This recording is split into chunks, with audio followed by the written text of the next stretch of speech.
we're going to talk to you about this weird stuff. We're going to talk about vibrations, and we're going to talk about your vibrational indicators, which are your emotions. We're going to talk about feelings and moods and attitudes, because it is only in understanding those things that you have any means to direct your thoughts in a purposeful way. And we know that you were born, we know this for sure about every one of you. You were born to be a deliberate creator, not a creator by default. You were born to offer your vibration deliberately so that you could have the joyful experience of witnessing the becoming of your conscious focus. You did not come to be a creator by default who just waits for things to show up and then has positive or negative reactions to them. So, we are here to talk with you about anything you want to talk about. A lot of wonderful things about to evolve here as we are together today. We can feel the power of your desire. We can also feel the relationship between your desire and your belief. And it is our intention to help you along with that. Someone asked us recently, Abraham, how do you pick? And more important, why didn't you pick me? And we explained that there's a vibration that you're emanating, and there's a collective vibration that is speaking to what most are asking for and what most are ready for. And there are those among you who are perched on the place of being ready to articulate something that as we dialogue together will be meaningful to a whole lot of you. That's our first criteria. How is it for the whole? Next, you have desires as individuals, desires and beliefs. And if you hold a desire and you also hold a belief, and your belief is not a great challenge to your desire, so you're right on the brink of some strong movement, that's our second criteria. Really helpful when you get the movement that you're ready for. Every now and again, there's someone with a powerful desire that is off the charts in terms of desire, who is so far from believing it that we wonder how they stayed alive. And sometimes the power of their desire is so significant that that is our third criteria. There's no luck or chance. It's all very powerful. Law of attraction responding to you. What do you want to talk about? All right, let's get going. Let's begin right here. It's you. Good morning. It is. I have a question about support. We've talked before about how when I see someone off the road and in the ditch, and part of me wants to get off my high-flying platform and join them, which I shouldn't. Not necessarily that you shouldn't. Sometimes law of attraction has brought you right to that spot in the same way that you have a question and we have an answer. Law of attraction works that way. Lots of universal forces. You know, it's really interesting, the remarks that we just made about how you are chosen and your very first question about how you are chosen. That's true.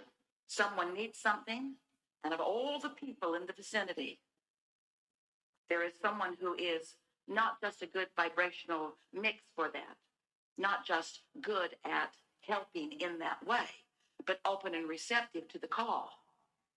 So we would never say you shouldn't be there. It's helpful if you're tuned in, tapped in, turned on when you are there. Because I've always been the type of person who wants everyone to be turned in, tapped in, turned on. Yeah.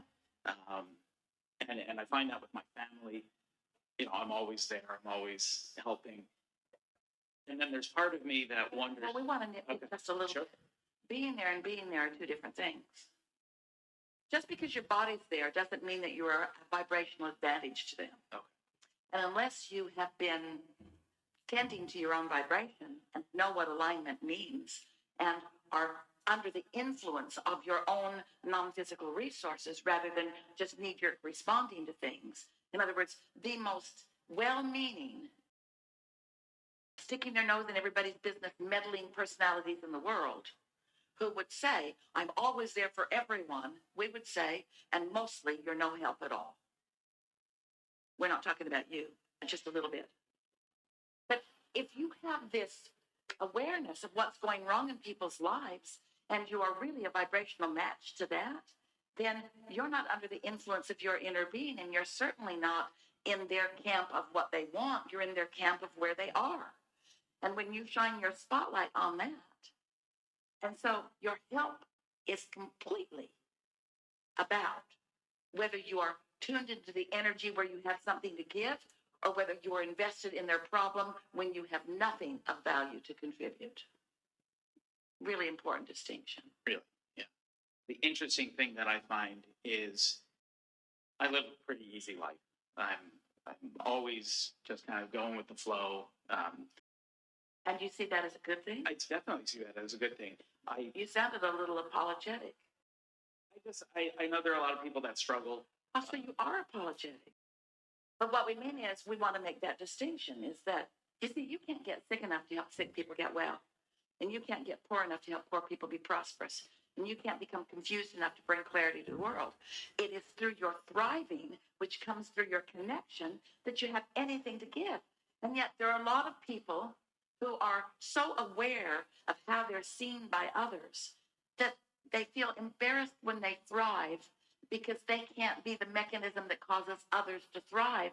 Not necessarily right now, this red hot minute, but it is through your thriving that you give them the opportunity to know that thriving is possible. And it's through your thriving that you practice being connected to the source energy, the energy that creates worlds, which you can flow in the direction of anyone. When you are tuned in, tapped in, turned on, when you are under the influence of your inner being and you're visiting with anyone, you have the opportunity to uplift them if you maintain your connection. Jesus and many other healers did it by maintaining their vibrational alignment and not seeing the illness, knowing the wellness so powerfully that the illness just couldn't exist right there while all that knowing of wellness was going on. That's the power of upliftment. It's the power of influence. But you've got to be under the influence. Esther has some dash cards that she occasionally brings along. Don't ask for them because they're hard to get. It's a card that goes on the dash. She didn't think it was good for a bumper sticker because you shouldn't drive around with something that says under the influence. Others can see it. But it lays on your dash and it reflects onto the window and it's written backwards so you can't read it unless you're inside looking at the glass. Under the influence, under the influence. Under what influence? Under the influence of source energy. Under the influence of knowing my value and everyone else's. Seeing the world through the eyes of source. Tuned in, tapped in, turned on. Expecting well-being for others. Not taking the temperature of where they are right now in this red hot minute. Not looking at where they are. Not letting what is right now be the point of evaluation. But knowing who they really are. By knowing the vortex version of them. This is exactly the kickstart I needed. I appreciate this. I'm done. One more very short thing to encourage you about. The people in your world who are not in this moment in time or in a moment in time, because this alignment is not like a college degree where once you get it, you've got it forevermore. There's not a plaque on your wall that says aligned. It either is or it isn't in the moment, and you can tell by the way you feel whether you're in alignment under the influence of your source or whether you're under the influence of something else. And so much of the world whom you interact with are not under the influence of source. And so they're instead in a place of need, a place of needing clarity or needing something. And when they are in that needy place, they're looking at things differently than we are asking you to from your place of alignment. Because when they need something, they want it from you. And when they want it from you, they want it and they want it now. And they may resent you if you don't just get down there in their trench and wallow with them and give them whatever you've got. You have to maintain your knowledge that if you let them bring you there, you've got nothing to give. Here's an example. It's not a heart-wrenching example, so you'll hear it easily. So Jerry and Esther often, when they were traveling and dining together, moving from restaurant to restaurant across the country, often there would be a particularly aligned person interacting with them. And Jerry would say, Esther, this is our one, will you do it? So what they would say is every month, it was really just about every day.